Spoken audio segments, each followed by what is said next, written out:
Well, good morning dear class 9. I'm going to take up the lesson, The Little Girl.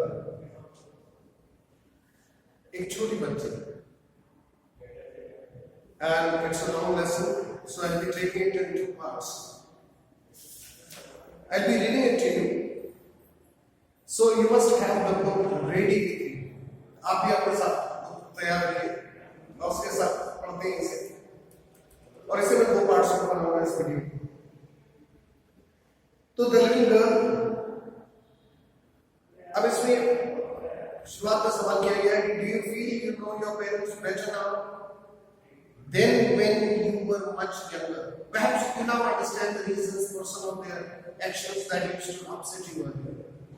कहते हैं कि शायद आप अपने पेरेंट्स को बेहतर समझने लगे होंगे और आपको बेहतर समझ में आ गया कि क्यों कई बार बात रह जाती है, कई बार लाड़ प्यार होता है और कई बार धुतकार होती है. तो ये चीजें शायद अब तुम्हारे बेहतर समझ में आने लगी होंगी क्योंकि आप पढ़ते बच्चे. Now this is a story about a little girl whose feelings for her father changed from fear to understanding. यानी कि यहाँ पे एक छोटी बच्ची की कहानी है जिसकी कि पहले फीलिंग्स फादर के लिए बहुत डरावनी फीलिंग्स थी, बहुत डरती थी अपने पापा से, लेकिन धीरे धीरे वो अंडरस्टैंडिंग में जी गई. will probably find an echo in every home. और शायद ये कहानी हर घर के लिए इतनी ही लागू होती है, हर बच्चे के लिए इतनी ही लागू होती है जितने की ये छोटी सी केसिया है. तो दोस्तों आपको पता है कि दिस लिटिल गर्ल इज केसिया. Her name is Kezia. और to the little girl he was a figure to be feared and avoided. यानी कि वो एक ऐसा इंसान था जिससे डरना जरूरी था. ऐसा लिटिल केसिया के दिमाग में आता था. Every morning before going to work he came into her room. यानी कि हर रोज काम पे जाने से पहले वो उसके रूम में आते थे and gave her a casual किस.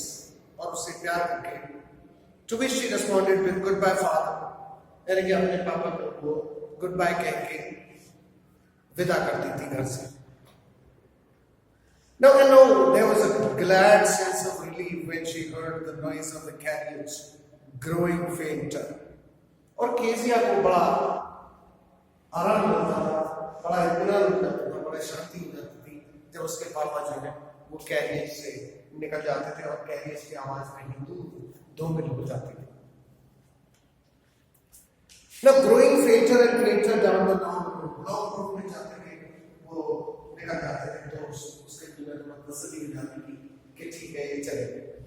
In the evening when he came home, और जब शाम को वो दोबारा घर आते थे, she stood near the staircase. वो सीढ़ियों के पास खड़ी हो जाती and heard his sound voice in the hall, loud voice in the hall.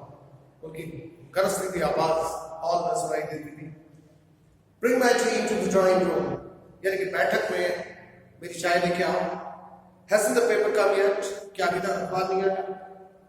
Mother, go and see if my paper is out there. माँ जरा देखना मेरे पेपर वहां बाहर ही क्या है. Bring me my slippers. और मेरे शूज लेके आए. ये वो कहते हुए सुनाई देते थे हॉल में ऊंची आवाज में उसके पापा. Kezia mother would call to her. और मदर जो है उसको बुलाती थी कि केसिया, if you are a good girl you can come down and take off father's boots. अगर तुम एक अच्छी बच्ची हो नीचे आओ और अपने पापा को सुता. Slowly the girl would slip down the stairs. यानी धीरे धीरे वो वहां से डर के मारे सीढ़ियां उतर के जाती थी. More slowly still across the hall. और फिर उससे भी ज्यादा उसकी गति थम जाती जब वो हॉल तक जाती थी क्योंकि वो अपने पापा से इतना करती थी. And push open the drawing room door. और वो धीरे से वो ड्राइंग रूम डोर खोलती. By the time he had his spectacles on, और तब तक वो देखती कि उसके पापा ने चश्मा पहना हुआ है and looked at her over them in a way that was terrifying to the little girl. और वो उसके ऊपर से देखते थे इस तरह से, चश्मे के ऊपर से. और ये चीज उसको और ज्यादा डरावनी लगती थी अपने पापा की. Now, well, Kezia, hurry up and pull off these boots and take them outside. Have you been a good girl? वो कहती थी कि केजिया जल्दी से मूछ उतारो और इनको लेके जाओ बाहर, और तुम अच्छी लड़की हो ना. I don't know father, I don't know. Means she was nervous. वो नर्वस हो जाती थी और कहती थी कि मुझे पता नहीं पापा. तो you don't know if you struggle like that, अगर तुम इस तरह से ये मतलब इसको तुतलाना नहीं कहते, तुतलाने को कहते हैं लिस्पिंग, और इसे कहते हैं हकलाना. Stutter means हकलाना या स्टैमर करना. Stammering or stuttering is हकलाना. तो if you stutter like that, mother will have to take you to the doctor. अगर तुम ऐसे हकलाओगे ना तो तुम्हें डॉक्टर के पास ले जाएगी. She never stuttered with other people. दूसरों के साथ वो हकलाती नहीं थी, क्योंकि हकलाना के कारण सबका नर्वसनेस की निशानी है. Had quite given it up, और उसने काफी हद तक छोड़ भी दिया था हकलाना, but only with father. लेकिन सिर्फ अपने पापा के सामने वो इसे कुछ नहीं कर पाती थी इस बारे में. Because then she was trying so hard to say the words properly. उसके बाद वो बहुत कोशिश करती थी शब्दों को कहने की साफ साफ. What's the matter? What are you looking so wretched about? भाई क्या मामला है? तुम इतनी unhappy या sad क्यों दिख रही हो? Mother, I wish you taught this child not to appear on the brink of suicide. उसके पापा बोल रहे हैं कि What's the matter? ये इतनी सैड क्यों दिखती है, और मुझे ऐसा लगता है कभी ये सुसाइड ना कर बैठे. Here Kezia, carry my teacup back to the table carefully. ये कप लेके जाओ यहाँ से carefully. Now he was so big. वो अपने पापा से इसलिए डरती थी. He was so big. इतने बड़े थे वो. His hands and his neck, especially his mouth when he yawned, और जब वो अपना मुंह खोलते थे, जवाई देते थे, उबासी लेते थे, तो वो बहुत बड़ा मुंह है. उसे लगता था केजिया को thinking about him alone was like thinking about a giant. और जब वो अपने आप को अकेला वहां पाती थी तो उसे ऐसा लगता था जैसे किसी राक्षस के सामने बैठी हो.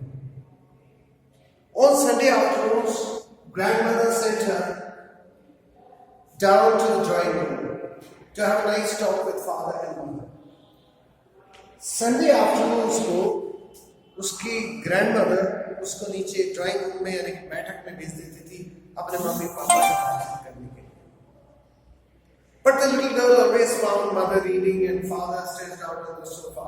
लेकिन वो छोटी बच्ची हमेशा ये पाती थी कि उसके फादर बिजी हैं, नहीं उसकी माँ बिजी है कुछ पढ़ने में, और पापा बिजी हैं stressed out on the sofa, यानी कि पसरे हुए सोफा पर, जैसा कि आप यहाँ पिक्चर में देख सकते हैं. His handkerchief on his face, और वो अपना रुमाल चेहरे पर ढक लेते थे. His feet on one of the best cushions, और अपने पैर जो है cushions के ऊपर रख लेते. Sleeping soundly and snoring, यानी कि बहुत चैन की नींद सोते हुए, और snoring यानी कि खर्राटे करते हुए. Now she sat on a stool, वो एक स्टूल पे बैठ जाती थी. She sat on a stool, gravely watched him. Gravely means seriously watched him until he woke, जब तक कि वो जग नहीं जाते थे, and stretched, और उसके बाद जब जमाई लेते थे यानी कि अंगड़ाई लेते थे. And asked the time, और उसके बाद टाइम पूछते थे. Then looked at her, और उसके बाद फिर वो केजिया को देखते थे. Don't stare so केजिया, और वो केजिया जो छोटी बच्ची थी उससे कहती थी कि केजिया ऐसे मत बोलो, you look like a big brown owl. तुम तो ब्राउन कलर की उल्लू लगती हो. Now one day when she was kept indoors with a cold, her grandmother told her that father's birthday was next week. यहाँ से हम कहानी को अगले वीडियो में लेंगे. मुझे उम्मीद है कि यहाँ तक कहानी तुम्हें समझ में आई होगी. इसको एक बार री-रीड करिएगा. You must re-read it at home. That is what is called a review. एक होता है प्रीव्यू और एक होता है रिव्यू. प्रीव्यू ये होता है कि आप लेसन पढ़ने से पहले अपने आप घर पर इसको देख लें, पढ़ लें और ये देख लें कि आपको कहीं प्रॉब्लम तो नहीं है. That is what is called preview. और रिव्यू होता है जब आप आखिर में दोबारा से ये देखते हैं कि आप क्या क्या उसमें समझ में आया, क्या नहीं आया.